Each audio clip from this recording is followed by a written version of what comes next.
So a lot of people want me to talk about the eclipse that's coming in April. Now, first of all, we need to know the basics of what an eclipse is, because I talked about it in Atlanta at a lecture at one of my UFO conferences.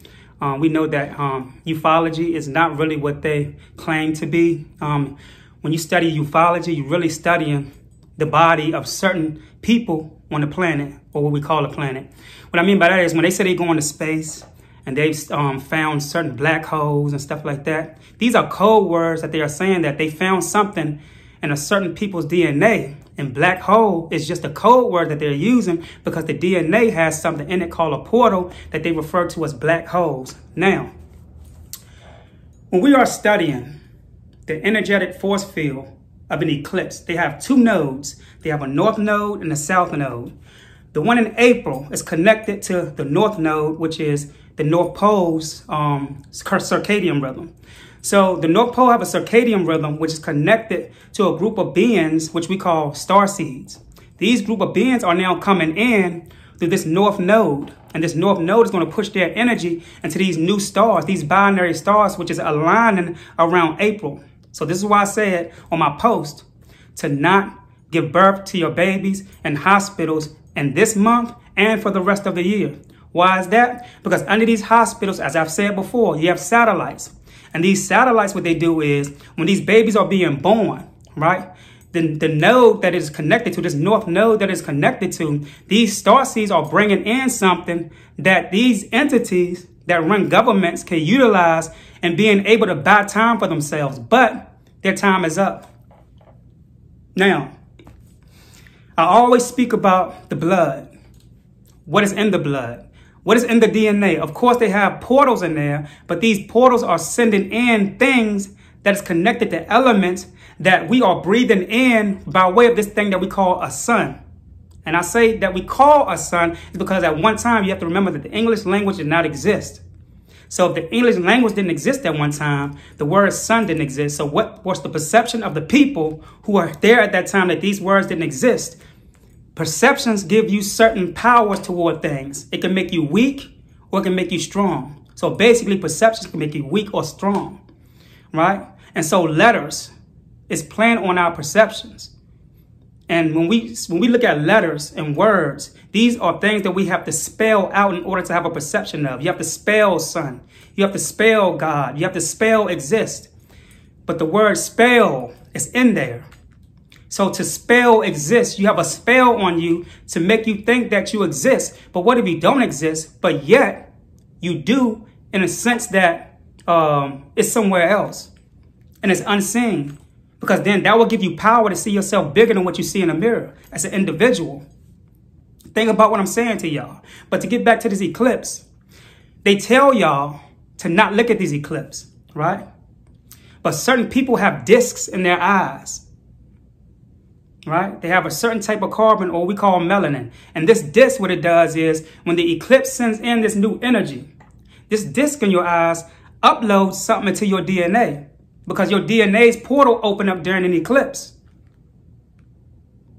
One thing they're not going to do is show you the missing percentages of people who go missing during the time of an eclipse, because a lot of children go missing during this time.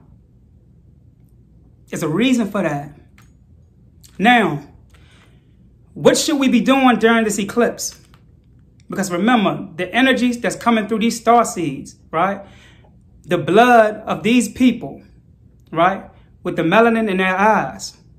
The blood of those people that is here on this planet is going to start vibrating at a frequency that's going to connect them to the north node, which we call the North Pole. We got to know the metaphysics of this stuff. They say Santa Claus come from the North Pole.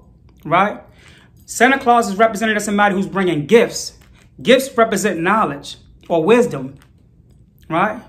Back in the olden days, when you bring somebody a gift, it had to be something that was valuable. And it couldn't be something that was physical. It had to be something mental. So there are gifts being brought in from the North Pole by Santa Claus, or the energy of what we call claws. So what is a clause? A clause is something that you put inside of an indemnification or a contract. Right? Your soul, which is you made a contract to come here and do something.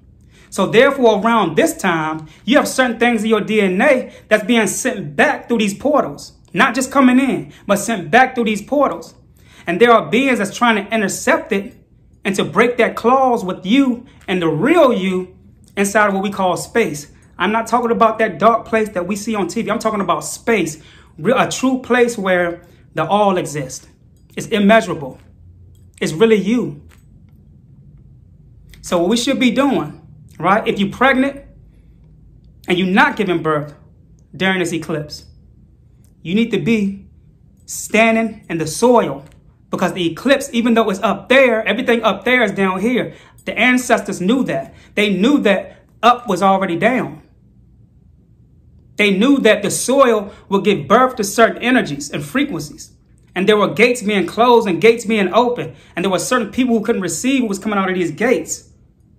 And so these people who could not receive it knew that it was going into other people. And so they found technology to try to intercept and repel it from your DNA. Some people can look at the eclipse and there are things going on in your body that will deplete from your body, that will eject from your body. I'm talking about not just physical diseases, but diseases in the form of karma.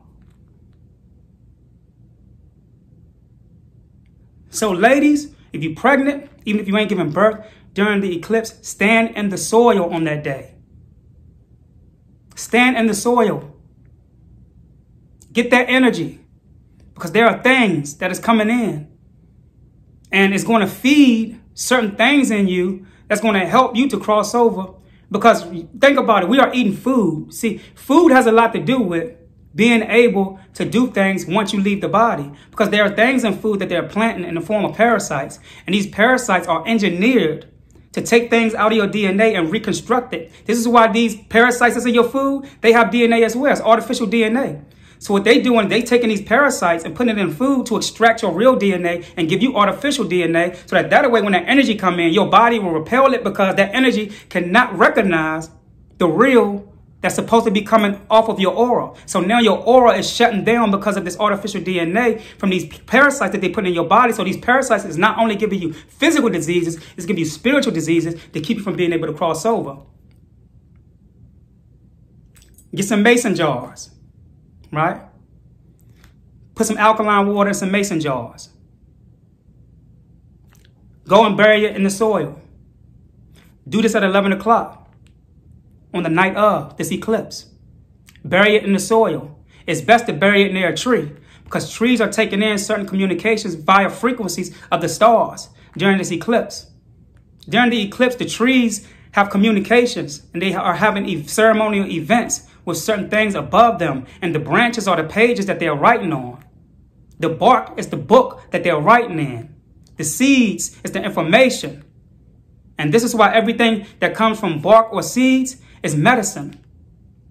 Because it's information inside of these herbs that our DNA is taking in to be able to replenish itself. The telomeres on your X chromosomes is a library that has a lot to do with your aging process. So the more you add to that library or to those telomeres, the more your library, which is your chromosomes, right, is going to shift you into being able to complete what you need to complete instead of you leaving early. Because when you prematurely leave by way of putting genetically modified spirits into your body, by way of these foods, which is these parasites, what happens is you have to go through another cycle. You have to come back through a loop again.